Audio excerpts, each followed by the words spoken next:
asalaamaaleykum mbokk internet yi Senfootball TV nuyu naa leen bu baax jeex leen am mbégte lool dalal leen sur Senfootball TV andi benn vidéo bu xamante ne nag maa leen ko dig boobu ba léegi xam comme li ñuy wax nag diggee bor la ba tax na tey damay ñëw wax si mooy suñu U23 U23 yi tout le temps yéen a ngi gis may xeex loolu man dañu war a am benn équipe boo xam U23 lay doon pour ñu ma jël talent yu bëri dajale leen tey nag si benn secteur laa yem secteur défensif damay sax jël défenseur yoo xamante ne ay U23 leen ñu wax leen li ngeen am si ay joueurs yéen sénégalais yi ngeen xam leen bu baax a baax mais avant ça donc page pub bi lenn rek lay doon yéen ñi xam ne ngeen am problème bu saani match Premier League Ligue des Champions championnat yi boo leen bu mënta am mën ngeen ñu contacter au 77 685 78 12 di leen wax ne nag loolu day dem si télé ordinateur tablette donc ba sa téléphone et tout donc mën nañu ko contacter te man mii maa koy garantir gars yi Sénégal bu ñu naan dafa bëri talent lii moo tax ñu naan dafa bëri talent donc tey dama dem si secteur défensif des talents yu xamante ne voilà ñenn ñi xam nañ leen ñenn ñi xamu leen ñu wax leen ne plus de donc 10 jours ah 10 jours voire 8 ans yoo xamante ne c'est des jours yoo xam U23 lañ donc ça veut dire que ku am 24 ans boolewuma la si liste bi ça veut dire qu'il y a d'autres talents yoo xamante ne dañu bokk si liste bi et pourtant donc c'est des jours yoo xam am nañ ci ñoom yaakaar bu baax a baax a baax a baax donc gars yi damay doole si ñaari boy yi gën a nekk xale ñu xamante ne récemment lañ leen xam bu baax a baax ñu nekk si suñu U17 ku si mel ni donc El Hadji Malick Cissé donc nekk du côté de Milan AC nekkoon fii si réew mi man maa xam ko bu baax a baax parce que coupe du monde U17 bi dem naa CAN U17 bi mu ne am des qualités extraordinaires si taxawaay si élégance si mën a relance un très bon défenseur boo xamante ne am nañ ci moom yaakaar li nu mel moo tax waa Milan teel a am ci moom confiance jël ko c'est un défenseur bu xamante ne agressif dans le bon sens c'est un défenseur bu xamante ne bon dans les duels et c'est un défenseur bu xamante ne tellement costaud que da nga koy gis nii rek si corpulence tu te dis que kii il est même prêt pour le très très haut niveau donc on lui souhaite bonne chance du côté de Milan mais jàpp leen ne benn pépite la benn joueur bu am talent la benn joueur bu xamante ne mën ngeen am ci moom yaakaar bu baax a baax a baax a baax a baax donc nekk du côté de donc Milan AC. bu ñu jógee foofu dañuy wax si Mortala nag mu ngi dem du côté de Liverpool moom aussi suñu U17 la nekk am ay qualité énorme moom moo njëkk a signé sax dem na nag si équipe boo xam ne au début c'était ñu ngi doon wax day signé day dem si équipe B réserve actuellement moom si réserve bi donc il a des qualités énormes puis boo ko xoolee keneen ki moo ko gën a costaud moom dans bi passe dafa naa si benn vidéo spéciale je pense moo wax leen ses caractéristiques la façon dont ni Liverpool bëgg a jouer ak lan la ñu gis ci moom dans le bloc haut il est très fort il prend énormément de risques dans les passes qui xamante ne verticales premier rideau bi souvent da koy sauter pour mën a andi surnombre xam nga au milieu de terrain c'est-à-dire le genre de défenseur qu'il est et par rapport ak le projet bi xamante ne Liverpool mettre na ko en place foofu noonu en termes de défenseur des qualités yu xamante ne bëgg nañu ko gis si défenseur pour l'instant c'est une bonne nouvelle pour nous ñoo ngi koy gis si bu baax a baax si Mortala d'après le dernier article yi xamante ne lire naa ko ñu war a mën a am ci moom yaakaar pour la suite ci carrière am pour l'avenir aussi de l'équipe nationale du Sénégal boo ñëwee foofu damay wax si Abdoulaye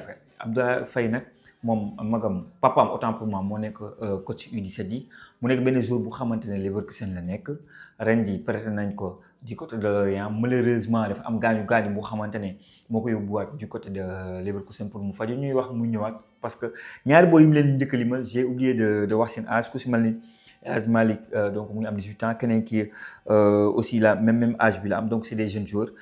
Mortala Ndiaye moo nekk Liverpool moo am 18 ans El Malick aussi tamit Cissé nekk du côté de Milan AC aussi il a 18 ans donc c'est deux joueurs yooyu ngeen am seen âge dama ko fàtte wax parce que Abdoulaye Faye mi moo leen xaw a mag il a 21 ans moom nag si li mu ko jotee seetaan parce que souvent ñi la nekk nañu U17 am naa temps seetaan leen moom si je me trompe pas 2 matchs laa koy seetaan naa contre Marseille c'était difficile pour moom c'était difficile vu intensité bi Marseille mettre woon en place booba dans désert bi moo fi newoon et tout c'était difficile un match compliqué pour lui mais du match yooyu nga koy nattee les matchs yi nga ko mën a nattee mooy contre Brest yeneen match yi nga xam vraiment est-ce qu'il a des qualités et je pense que lu tax ñu teel ko jox confiance teel ko jox temps de jeu boo xoolee moom moo gën a sew gars yi waxee dafa manque doole ak yooyu ça veut dire que tout se passe à l'intérieur dans sa tête et ku ne Bundesliga ku ne Allemagne ñoom si histoire si taarix ñu xam Beckenbauer mooy si défenseur maanaam des défenseurs élégants des défenseurs yu xamante ne dañuy siggi des défenseurs yu xam ne dañuy def de très bon relance je pense que de par ses qualités li ngay gën a noter si moom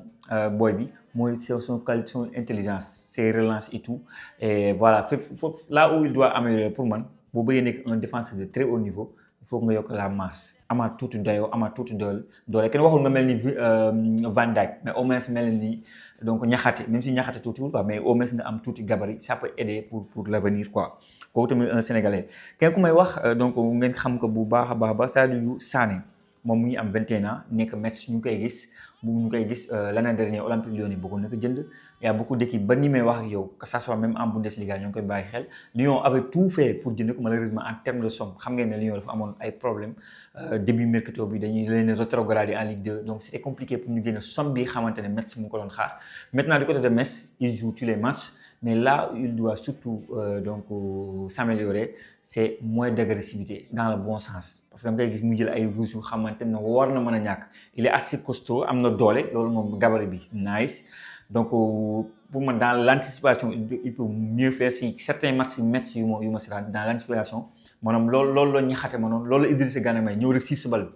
parfois day am ak doole donc le contact ça fait mal et mën nga ensemble en France tu peux voilà mais de par ses qualités et de par gabarit bi mu am ensemble en France championnat la parce que ensemble en France boo physiqué rek voilà et c'est pas évident am cette jeune âge bi mu am ñu lay teg titulaire du côté de Ligue 1 presque tous les matchs parce que t'as des qualités Lyon aussi dof bu xamante ne mën nañ leen nax dara naxu leen yow dem supporter boy bi mu doy leen et ñu ne dañ ko bëgg a jënd je pense que l'année prochaine dina am sax club bu gën Metz vu que Metz actuellement dernier du côté de Ligue 1 française et c'est compliqué sax ñu am victoire donc Sadio Sané ku ñu war a bàyyi xel la keneen ko xam ne dama koy wax pour man loolu moo ko tardeel moo doon naa ko bañ a boole sax si liste bi c'est Sanganté nekk donc xam nga bu baax ñu équipe nationale ñëwaat na xam dem na si suñu U23 boobu noonu bi xamante ne catastrophe la woon Maroc kii bi muy toogloo ñu ngi koy waxatee Mali donc loolu mu ngi foon moom nag il a 23 ans dama doon hésité na ko si boole moom c'est le capitaine de la Havre mais il est jamais régulier pour man parce que tout le temps blessé jamais être là ren ji dégg nañu dootu mun dëkk laaj quelque temps après le gars il est blessé donc moom là où franchement balaa ñuy wax équipe nationale moom na xeex ak blessure ba pare donte yàlla muy andi blessure mais il doit faire tout très attention mais moom aussi il fait partie de ces jeunes joueurs yi xamante ne ñun Sénégal war nañoo am ci moom yaakaar bu baax a baax on va dinañ gën a avancer cette fois-ci on va parler de Mohamed Seck il a 19 ans donc nekk du côté de Roma fan yi passe defal naa leen ci moom vidéo war naa leen def découverte bi mu gën moo ngi joué moom ay parents ñoo dem du côté de Italie fa la juddoo mais c'est un jeune talent bu nekk équipe bu xamante ni ñëpp a xam si football mondial di AS Roma donc si les Sénégalais donc mu ngi def ay performances ba moo dem gëstu gis ne kii am na lu mu am dama koy boole sama liste donc un boy à suivre un boy bu xamante ne nekk na championnat boo xam bu ñuy wax défendre rek fu mu fekk baax jamono bi ay jamono si ginnaaw peut-être laa gën a wax c'est l'Italie c'est Maldini Italie c'est Costa Corta Italie c'est Nesta Italie c'est tous les défenseurs Thuram ak keneen fa la ñu révélé donc nekk na championnat boo xamante ne daal pour man en termes de d'être un bon défenseur mën na la jàngal bu baax a baax bu ma jógee foofu je vais parler de Nabil Mendy 21 ans je pense dans cette liste là jeunes yi ma waxagul moom moo si gën a taxawaayam moo si gën a baax championnat Espagne Rayo Vallecano te fait tes matchs Barcelone s'intéresse à toi da ngay dugal ay buts tu es costaud tu es prêt pour le haut niveau on te parle ñii dañuy dem ba sax say commentaires dañ la wax ne kii il est prêt pour l'équipe A équipe nationale A donc kooku am na ay qualité je pense que du débat donc Nabil Mendy franchement tey jii suba bu ñu ko woon équipe nationale du Sénégal amul benn Sénégal buy taxaw non si lii scandale la kii la moo tax ñu koy wax non seetaan nga ko contre Atlético de Madrid ñu doo Atlético 3-0 moom moo dugal mbëkk seetaan nga ko contre Real match bu mu def même si andi na fa penalty il doit être plus c'est l'expérience loolu dina gën a ñëw seetaan nañ contre Barcelone mais contre Real le penalty boobu mu andi pour man loolu benn épisode bu ndaw la bu xamante ne c'est l'expérience c'est le Bernabéu stade plein xam nga la pression et tout mais fougue de jeunesse moo ko jàpp mais c'est un joueur bu xamante ne daanaka prêt na selon les Sénégalais pour ñëw équipe nationale du Sénégal c'est-à-dire donc voilà foofu moom pépite dëgg la ñu am. boo jëlee foofu damay wax Ousmane Diaw de Midtjylland un très bon défenseur bu xamante ne souvent bu may def vidéo souvent da ngeen di may lim Ousmane Diaw de Midtjylland parce que il a des qualités man yu ma intéressé et souvent jour da nga koy natt si match yu mag dama ko natt Europa League ma gis mu def de très bons matchs et là où il m'intéresse carrément c'est les jeux de tête moom bokk na si rare attaque défenseur sénégalais qui est capable de marquer des sur coup de pied arrêté je pense que l'année dernière est-ce que appelé aussi wala mu ñëkk deuxième quelque chose comme ça parce que souvent da nga koy gis mu dugal but là où équipe nationale du Sénégal on peine carrément parfois pour dugal but à part Abdoulaye Seck c'est compliqué nga gis défenseur moo tax Kara Mbodj bu ñu fi doon jógee ñu ne kan mooy remplacer Kara Mbodj je pense que remplacer Kara Mbodj c'est plus Abdoulaye Seck mais boy bii nii di Ousmane Diaw mën ngeen am ci moom yaakaar nekk na Norvège moo ngi def ay performance et man dama gis ci moom comme El Hadji Malick Diouf ni mu ne woon Slavia Prague ba ñu gis ko West Ham man gis naa ci moom loolu maanaam kii suba ma gis dans un top club que ça soit Premier League que ça soit Ligue 1 française que ça soit Serie A Italie franchement du ma bett parce que il a des qualités yu xamante ne mën na ko yóbbu foofu en termes d' intelligence damay waxtaan ak si ki ko encadré mu may xamal ne kii moo xamante kii technique rek la am ba pare am frappe de balle bu garaaw ba xamante ne ba pare il marque des coups francs souvent moom moo koy bàyyi ak ay coéquipiers c'est-à-dire palette bu large bu mu am joueur bu ñu war a bàyyi xel bu baax a baax kii naa ko 21 ans aussi un défenseur sénégalais bu ma jógee foofu je vais parler de Tilel Tati aussi nekk na benn défenseur bu xam ne mu nekk du côté de Nantes il a 17 ans boo xoolee cette année bii dañ ko xam 2025 saison bu bees bii nii mu def benn match bu fantastique contre Paris Saint-Germain après le coow lu bëri donc waa Chelsea andi ay superviseur foofu di ko xool waa Paris continuer di ko xool waa Bayern di ko xool waa Bayern dem nañu bu bëgg ko jënd fii et on a parlé même de 50 millions d'euros yoo xamante waa Nantes moom lañ xaar pour jaay ko moom aussi bëgg na jouer Sénégal selon les informations yi xamante ne am nañ ko am na taxawaay xale la. Je pense que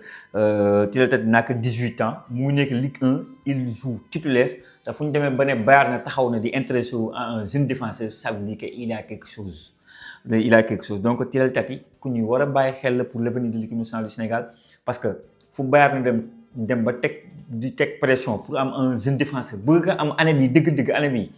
ça veut dire que il a des qualités te ëllëg si biir ngeen dégg si équipe bu mag bu mu leen bett. bu ma jógee foofu aussi je vais parler Jadé Cambo moom il a 19 ans moom aussi Toulouse la révélé woo championnat en France mën a jouer milieu sax défensif mën a jouer axe mais axe lay jouer dem Crystal Palace pour 25 millions d'euros c'est parce que il a des qualités énormes que waaw Crystal Palace jàpp ne kii c'est un très bon défenseur wóor nañoo mën a def investissement si moom def nañu boobu la investissement je pense que rëccu ñu ko benn yoon moom aussi défenseur la boo xam ne mën a jouer équipe nationale du Sénégal parfois on a tendance à l'oublier mais même ñi xamante ne duñu Sénégal gis naa l'autre jour benn plateau bu nekk sur YouTube ñu def seen vidéo ñu ne le Sénégal surtout c'est pas un secteur bu ñu am problème dëgg mais bu ñuy lëm défenseur pour ñoom bii war a ñëw c'est Jadé Cambo donc Jadé Cambo aussi tamit peut bien ñëw pour l'équipe nationale du Sénégal te ku ñu war a bàyyi xel la pour l'avenir de l'équipe nationale du Sénégal donc keneen ko xam dama koy wax moo ngi bëgg a tardé mais ça reste un pépite pour le football sénégalais c'est plutôt Mikayil Ngor Faye ba tey du ko mag noonu il a 21 ans Cremonese nekk waa ren ñoo ko moom cette année c'est mitigé am na ñu mu joué am na ñu mu joué wul mais waroon na romb fii à un moment donné ñun sénégalais ñoo doon taxaw ne kii dafa war a jouer au devant Koulibaly et de part des statistiques yoo xam ne da ko war a woon ci réserve bu Barcelone ñëpp on se disait que day jouer mu dem ren jàppoon nañ ne boo joué wul Barça moom ren moom t'as tous les chances joué na blessé na Habibé ñëw na xam nga dafa jot ak moom problème comportement jaar na fii dugg na fii mu ñuy Cremonese il n'arrive toujours pas à voilà jot nañ ko fi may temps de jeu équipe nationale du Sénégal wane na boppam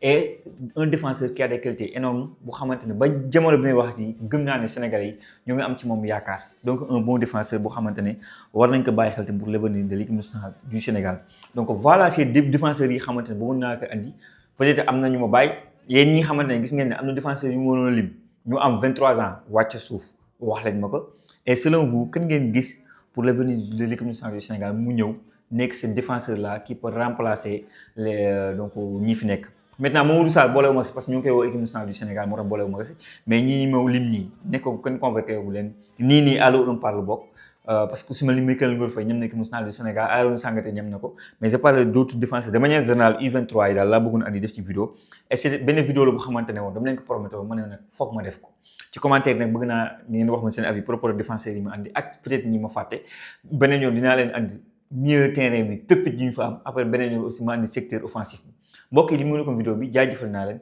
wax leen ba beneen sur Senfootball TV